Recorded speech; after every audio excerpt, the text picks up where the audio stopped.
And last but not least, we have one final proclamation this evening. I'd like to invite former Mayor of Garrett Park, Peter Benjamin, to join me. We have been a supporter of the Moms Demand Action, Mayors Against Gun Violence for many years. Mr. Mayor Benjamin is one of the founders, I believe, and I'll let you speak right afterwards and fill us in. But Peter reached out to me again this year and said, are you doing this or are you not doing this? Because I missed the email. So thank you for your patience with us. I will read the proclamation.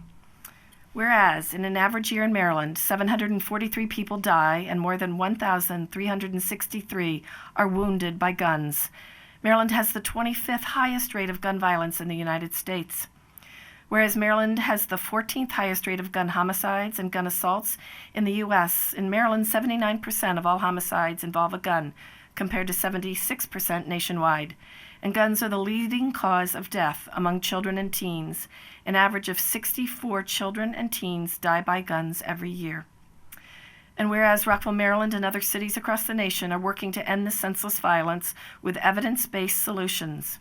In support of these efforts, the state of Maryland passed legislation this session restricting ghost guns.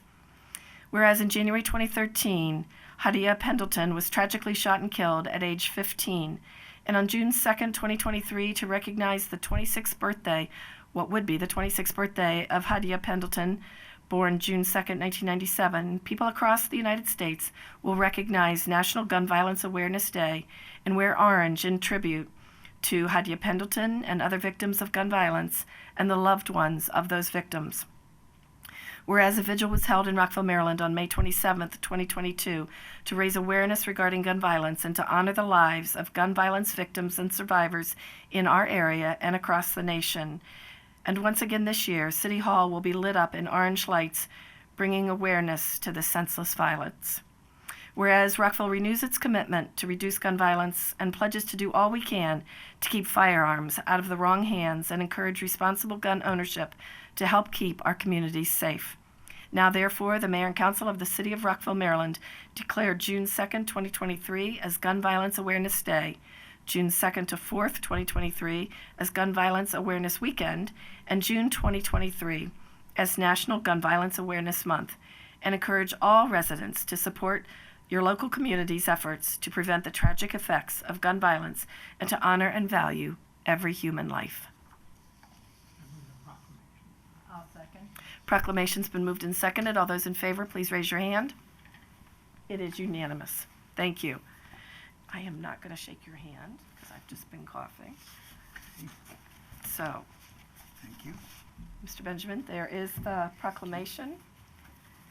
Thank you very much. Would you like to say it? I'd like to say, Good. have you ever heard of a mayor that doesn't want to say a few words? Right.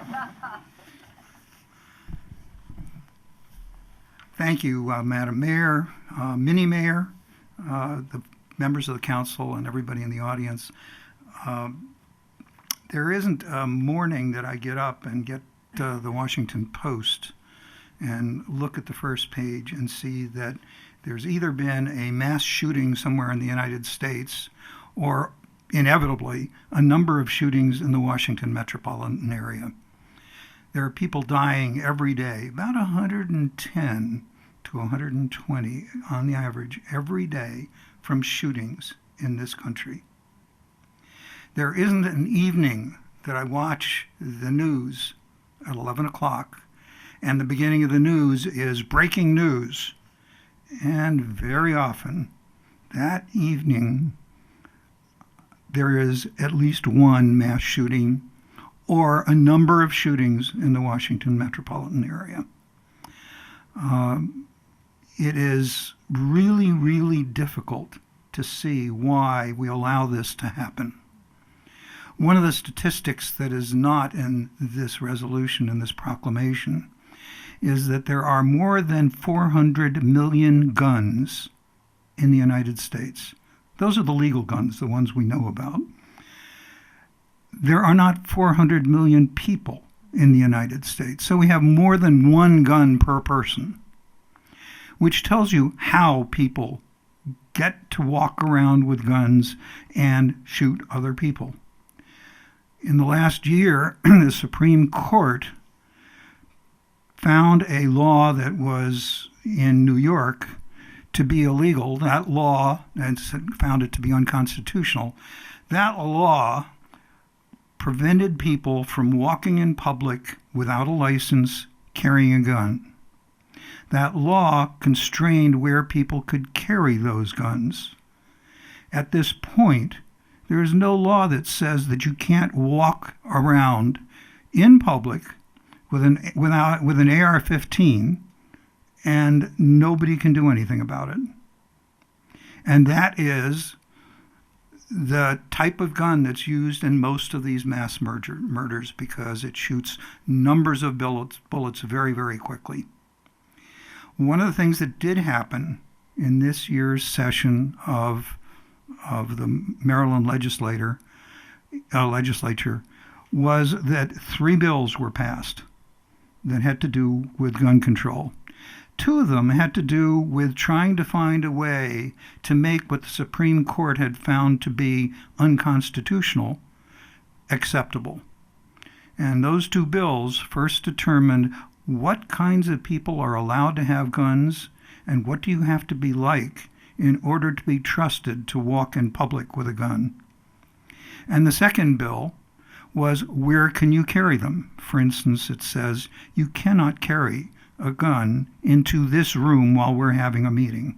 As a matter of fact, you can't carry it into this building. And the same is true with schools and police stations and libraries and a number of other different places that are called out. What we are trying to do is find ways to make it illegal in the state of Maryland to do things that everybody would assume would be illegal, but are not. Even when we succeed in doing this in Maryland, and right now those laws are on the books, the governor signed them just this last week. I did not mention the last law, which is Jalen's law. Jalen is a 17-year-old girl who was shot in school by a former boyfriend and died a few days later. That former boyfriend had gotten that gun from his parents. Jalen's law says that you have to lock up guns so that children and people who shouldn't get hold of guns don't get hold of them. That's how the vast majority of shootings in schools by other students occur. And that law says you must separate the ammunition from the gun and lock up the ammunition. I spent a lot of time this last year testifying on Jalen's law, and as a matter of fact, I've testified for it for 5 years, and only this year did it pass. And it's fascinating to hear people say, well, I have to have my gun somewhere so I can grab it quickly and protect my family. Yet we know that most of the people who have guns in their homes end up with, most of the killings that occur in homes are in homes where somebody has a gun and by mistake or in anger kills somebody else with that gun. So we are in a situation where a lot has to be done. And keep in mind that what I've been talking about is what happens primarily in Maryland. All you have to do is cross the river and you can buy whatever gun you want in any way you want and carry it anywhere you want. That makes it hard for us in this area to do anything about that. So I've said more than enough because this is something that matters enormously to me. But I really want to thank all of you for what you've done in making Rockville one of those places that is aware of this kind of a problem and giving us all some chance to move in the direction, which we have to keep working on, of making sure that people don't just suddenly get killed. Thank you.